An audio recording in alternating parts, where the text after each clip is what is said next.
Hello, it is Explorers. Thanks for joining us again and welcome back to another exciting and informative video on our YouTube channel. If you are joining us for the first time, we want to thank you for watching.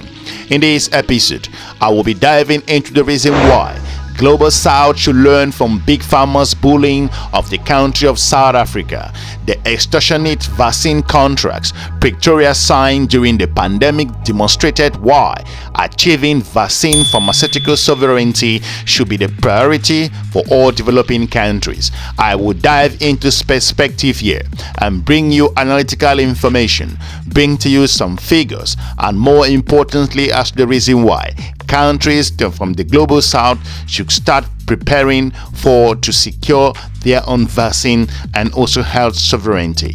For those of you who don't know what Global South means, the nations of the world which are regarded as having relatively low level of economic and industrial development and are typically located to the south of more industrialized nations. If you look at how scholars who put it, that many non-governmental organizations, the term Global South refers to them, generally refers to countries classified by the World Bank as low or middle income nations and that are located in Africa, Asia, Oceania, Latin America and also the Caribbean. So I will encourage you to watch this video to the end for clarity and better understanding. So without any more delay, let's just dive straight into it. In August of this year, a Supreme Court ruling forced South Africa's government to make publicly the secretive vaccine supply contracts it struck with big pharmaceutical companies at the height of the COVID-19 pandemic.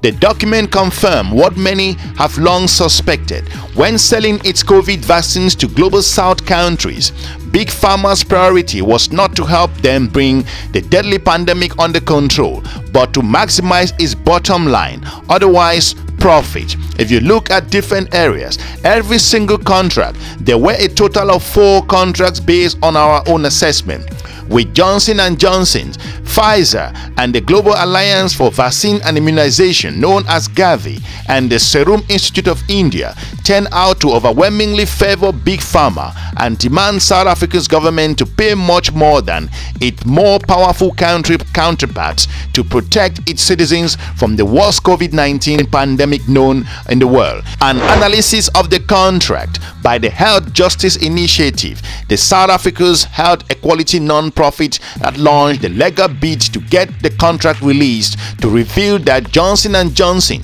charged South Africa 15% more per dose of its COVID vaccine than it charged the European Union, while Pfizer BioNTech charged the country nearly 33% more than it reportedly charged the African Union. The biggest apparent markup paid by South Africa was that to the Serum Institute of India, the maker of the Oxford Astratzeniza vaccine. South Africa paid over $5 per dose, compared with the European Union's price of just over $2.15 per dose. What we found in terms of the contract was shocking, in fact infuriating, but not at all surprisingly. Anybody paying a little attention to the global pharmaceutical market already knows that big pharma companies have been pressurizing countries across the Global South to buy their essential medicines and vaccines for extortionate prices and under exploitative conditions since long before the beginning of the COVID-19 pandemic.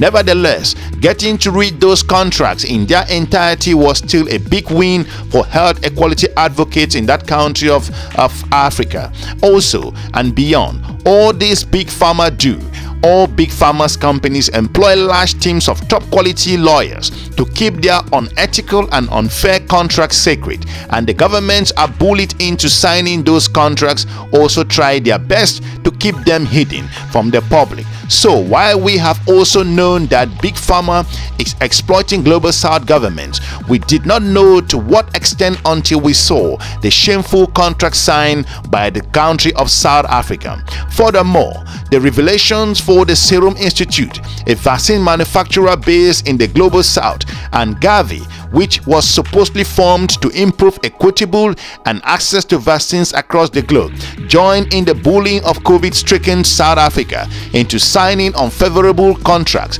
According to the contracts made publicly, Gavi gave no guarantees to South Africa about the number of doses it will receive or the delivery date, but South Africa remains liable to pay for everything it ordered, making it obvious that smaller global South nations cannot depend on anyone other than themselves when it comes to delivering life-saving vaccines and medicines to their citizens in a timely manner.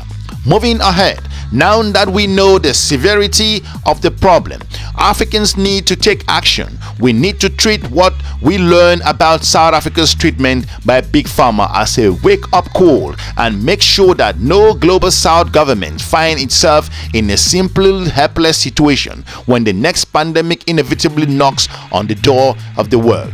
And I want to talk about the issue of access to vaccines. We have made a proposal which is supported by more than 100 countries. And what we have said is we want, and this comes back to what the youth were saying as well, they want to know whether they have a continent which will help to develop their skills, where they can thrive. But what do we want? We want to be able to make our own vaccines.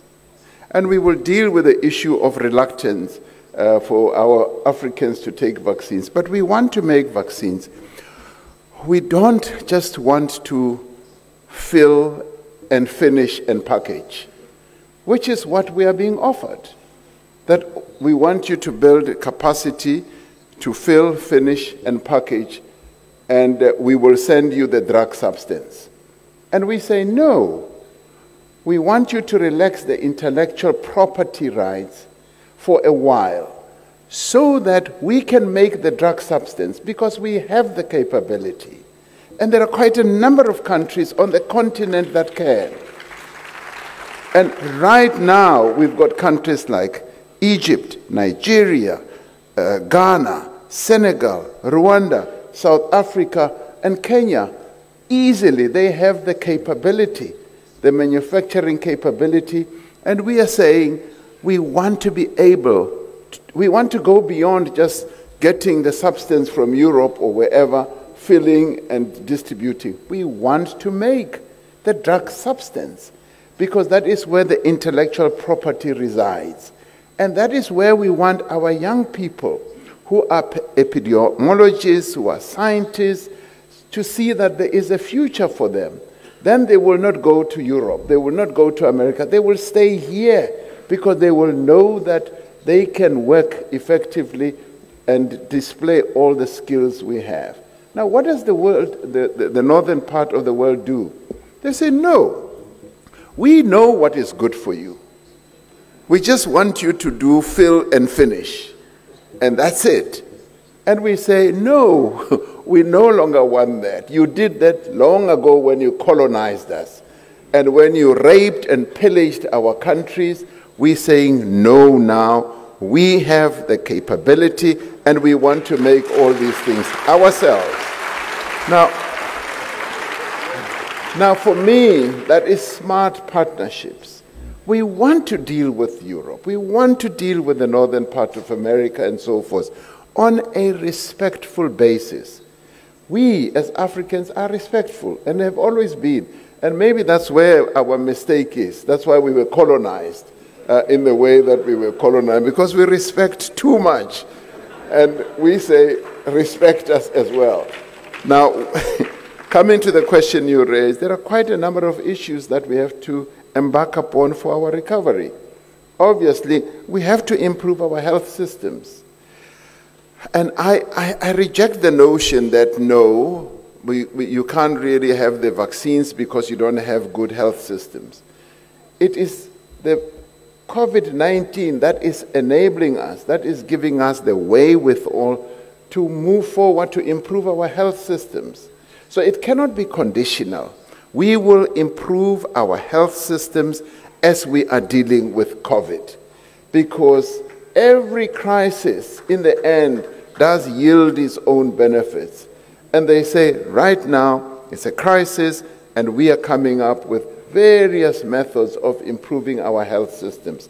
The second one, obviously, is economic recovery, the integration of our continent, precisely what we are working on. And the other one, of course, is the whole process of industrializing and building a manufacturing base. And this is where the North looks down on us. They say, no, you don't have, the wherewithal and all that. And we say, we are building it. And the other one is infrastructure. The infrastructure build that you're seeing here in Senegal is phenomenal. This is a country on the move. And Africa is on the move. We are improving ourselves. So we want the world to recognize us. To recognize that. And the other issue is access to finance. Another injustice that happens is this. The northern part of the world, the rich countries, have been able to borrow trillions of dollars to deal with this pandemic. But they are borrowing at almost zero interest rates. When we borrow at high interest rates.